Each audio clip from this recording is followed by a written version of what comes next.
Everyone, welcome back to the channel. Foundation engineering के basic terms से start करते हैं। तो बात करें तो ये हमारा ग्राउंड लेवल है। अगर इसकी बात करते हैं, ये हमारा ग्राउंड लेवल है और अंदर हमारी सॉइल प्रेजेंट है। तो फाउंडेशन हम ग्राउंड लेवल के नीचे प्रोवाइड करते हैं, क्योंकि ये हमारा सब स्ट्रक्चर का पार्ट है और हमारा पूरा सुपर स्ट्रक्चर होगा। और फाउंडेशन, जैसे कि कहते हैं कि अगर फाउंडेशन अच्छी है तो फ्यूचर में जो आपका पूरा बेस है वो बढ़िया है, तो आप आगे की चीजें बहुत अच्छे से कवर कर सकते हैं। इस तरीके से किसी भी बड़ी बिल्डिंग, किसी स्ट्रक्चर, कोई भी स्ट्रक्चर है, अगर फाउंडेशन बढ़िया है तो वो स्ट्रक्चर लॉन्ग लिव रहेगा। तो अगर सबसे पहली बात करें, हम इसको सब स्ट्रक्चर में पार्ट में मानते हैं और ये सॉइल के अंदर जो है प्रेजेंट होता है। हाँ, सब जगह सॉइल के पार्टिकल्स हैं। तो अगर हम बात करें तो हमें तो ये चेक करना है ना कि किस किस कंडीशन में जो है ये मेरा स्ट्रक्चर फेल ना करे। तो यहाँ पर दो कंडीशन होती है जहाँ पर फाउंडेशन फेल कर सकता है। पहला कंडीशन है शियर फेलियर, इसको बोला जाता है शियर फेलियर। तो अगर शियर में फेल कर रहा है, शियर फेलियर होता है, इसमें क्या होगा कि आपको सडन, जैसे ये जो साइड की मिट्टी है, यहाँ पर आपको बहुत सारे सैंड पार्टिकल्स देखने को मिल रहे हैं। तो जो यहाँ पर भी सैंड पार्टिकल्स हैं, ये तो स्टेबल है, लेकिन जो हमारी फुटिंग के संग जो पार्टिकल्स अटैच हो गए हैं, चिपक गए हैं, उनको क्या देखने को मिलेगा, वो जो अपने अगल बगल के पार्टिकल है उनके बीच में शेयरिंग देखने को मिलेगी। और इस कंडीशन में क्या होगा, जो बियरिंग कैपेसिटी है, शेयर फेलियर में क्या होता है, जो बियरिंग कैपेसिटी है, हमारे बियरिंग कैपेसिटी जो है हमारी फाउंडेशन की, हमारी सॉइल की बियरिंग कैपेसिटी है, वो जो क्या देखने को मिलेगा, शेयर स्ट्रेंथ से ज्यादा हो जाएगी। जब हमारी जो शेयर स्ट्रेंथ है उससे ज्यादा या उसके बराबर हो जाती है, उस कंडीशन में हम क्या देखने को मिलता है, शेयर फेलियर देखने को मिलता है। तो एक तो कंडीशन क्या हो गई, आपको शेयर फेलियर देखने को मिलेगा, जिसमें क्या है, सडन जर्क, आपको सडन जर्क, और सडन जर्क की वजह से जो अपर स्ट्रक्चर है, जो सुपर स्ट्रक्चर है, वहां पर क्रैक्स देखने को मिलते हैं। तो ये तो शेयर फेलियर हो गया। दूसरे की बात करें, दूसरा है हमारा एक्सेसिव सेटलमेंट। तो सेटलमेंट विल बी, सेटलमेंट की वजह से भी आपको क्या देखने को, सेटलमेंट की वजह से भी फिर देखने को मिलता है। इसमें क्या होता है, ये जो पूरा स्ट्रक्चर है इसके ऊपर, जैसे मान लो हम एक ब्रिज बना रहे हैं, तो हमने बड़ी सी ब्रिज बनाई, इसके ऊपर एक स्लैब होगा, फिर दूसरी फाउंडेशन है उसके ऊपर भी एक स्लैब होगा। तो अभी तो कुछ इस तरह, लेकिन इस फुटिंग के कंपेयर में ये वाली जो फुटिंग है वो नीचे की तरफ आ गई। नीचे की तरफ पूरी जो सॉइल है, इसमें जर्क नहीं, पूरा धीरे धीरे हमारी जो सॉइल है वो नीचे की तरफ शिफ्ट हो गई। यहाँ पर क्या देखने को मिला, आपको सेटलमेंट देखने को मिला। एक्सेस सेटलमेंट देखने में क्या होता है, जो ऊपर का स्ट्रक्चर, अब ये स्लैब तो नीचे आ गई ना, तो अच्छे से हम यूज कर सकते हैं। ये किसको इफेक्ट करता है, ये सर्विसिबिलिटी को इफेक्ट, स्ट्रक्चर है उसकी सर्विसिबिलिटी को इफेक्ट करता है, सर्विसिबिलिटी उसकी लाइफ को इफेक्ट करता है।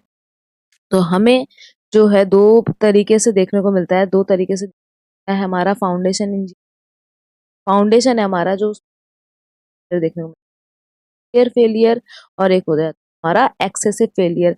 अब एक्सेसिव सेटलमेंट की वजह से भी अगर हम बात करते हैं एक्सेसिव सेटलमेंट, तो किस में ज्यादा देखने को मिलेगा, हमें क्ले में ज्यादा देखने को मिलेगा या सैंड में ज्यादा देखने को मिलेगा। एज हमने देखा था कंप्रेसिबिलिटी क्ले की ज्यादा थी, तो सेटलमेंट भी हमें क्ले में ज्यादा देखने को मिलेगा। तो हमें फैक्टर ऑफ सेफ्टी भी क्ले के लिए ज्यादा कंसीडर पड़ेगा।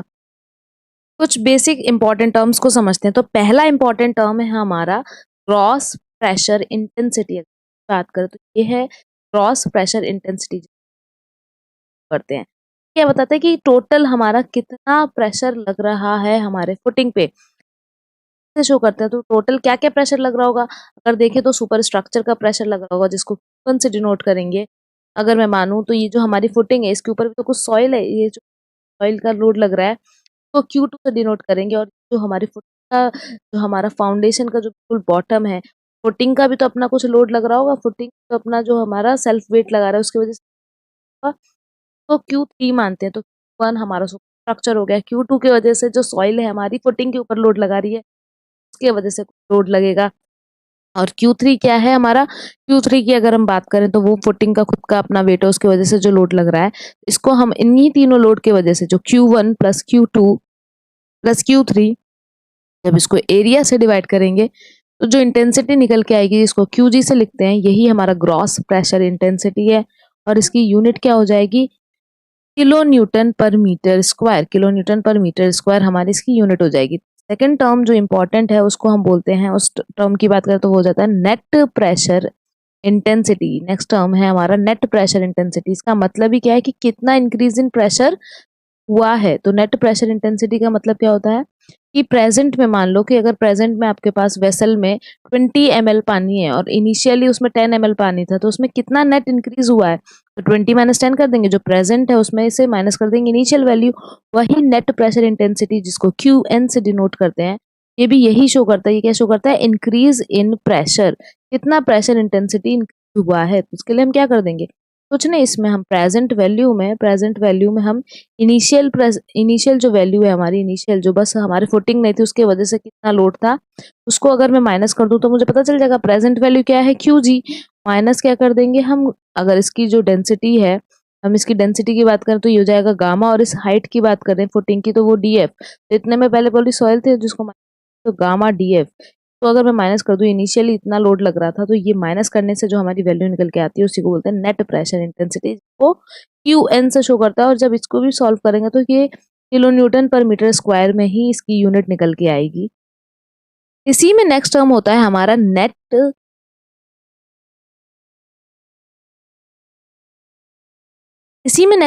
हमारा ultimate bearing capacity. Ultimate bearing capacity जिसको हम QU से शो करते हैं, ये होता है हमारा अल्टीमेट बियरिंग कैपेसिटी। इसका बस कुछ मतलब नहीं है, जो ग्रॉस प्रेशर अभी हमने जस्ट पढ़ा, ग्रॉस प्रेशर इंटेंसिटी जो अभी हमने देखा, ये कितना हम मैक्सिमम लगा सकते हैं कि हमारा जो फेलियर है वो ना हो। जब हम अगर बात करते हैं तो हम अल्टीमेट कितना ग्रॉस वैल्यू निकाल सकते हैं हमने फुटिंग पे, ये हमको कोई भी फेलियर देखने को ना मिले, तो मैक्सिमम जो ग्रॉस वैल्यू होती है, मैक्सिमम जो ग्रॉस वैल्यू है वो कितनी अप्लाई कर सकते हैं कि हमको क्या ना देखने को मिले, फेलियर देखने को मिले, उसी को हम अल्टीमेट बियरिंग कैपेसिटी बोलते हैं। वहीं पे अगर हम बात करें नेट प्रेशर इंटेंसिटी, ये कितनी हम मैक्सिमम लगा सकते हैं, अगर फोर्थ टर्म की बात करें वो होता है हमारा KNU, जो कि होता है हमारा नेट अल्टीमेट बियरिंग कैपेसिटी।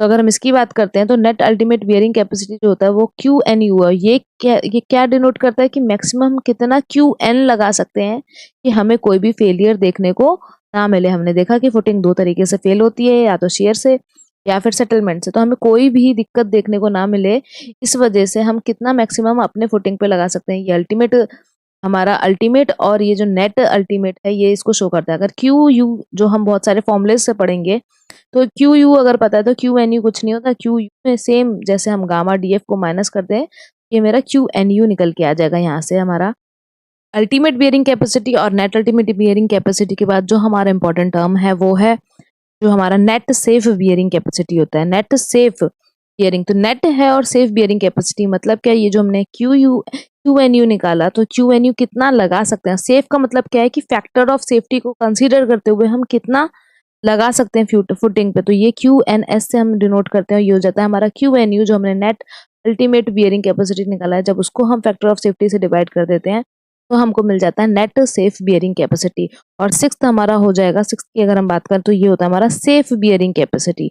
ये होता है सेफ बियरिंग, तो ये बेसिकली किसको डिनोट करता है, सेफ बियरिंग कैपेसिटी किसको डिनोट करता है कि ग्रॉस कितना हम सेफली लगा सकते हैं फुटिंग पे। तो ये किसको डिनोट करेगा, जब हमें नेट पता है, नेट में अगर मैं गामा DF, जब मुझे नेट निकालना, ग्रॉस पता था तो गामा DF माइनस कर दे रहे थे, अब गामा DF को ऐड कर देंगे नेट में तो मुझे ग्रॉस मिल जाएगा। तो ये हमारा किसको डिनोट करता है कि सेफ बियरिंग कैपेसिटी हम कितनी ग्रॉसली लगा सकते हैं अपने फुटिंग पर। तो ये हमारे कुछ टर्म्स हैं जिसमें हमें क्वेश्चन में आता है। तो अगर बात करें क्वेश्चन में नेट सेफ बियरिंग कैपेसिटी जो सबसे ज्यादा पूछा जाता है कि नेट सेफ अलाउबल आप लोड निकालो, तो बियरिंग कैपेसिटी अगर नेट सेफ कैपेसिटी निकाल लोगे, उसमें जब एरिया का मल्टीप्लाई कर दोगे, QNS में जब पूछा जाएगा, QNS में आप एरिया का मल्टीप्लाई कर दोगे तो आपको वो नेट सेफ लोड मिल जाएगा। लेकिन उसके लिए स्टेप फॉलो करने पड़ेंगे। सबसे पहले उसके लिए आप QU निकालेंगे, फिर QU के बाद आप QNU निकालेंगे, और QNU को आप FOS जो फैक्टर ऑफ सेफ्टी गिवन होगा उससे डिवाइड करेंगे। तो ये टर्म्स बहुत इंपॉर्टेंट है। आगे की जो थ्योरी है हम उसको डिस्कस करेंगे नेक्स्ट लेक्चर में। Stay tune and keep watching.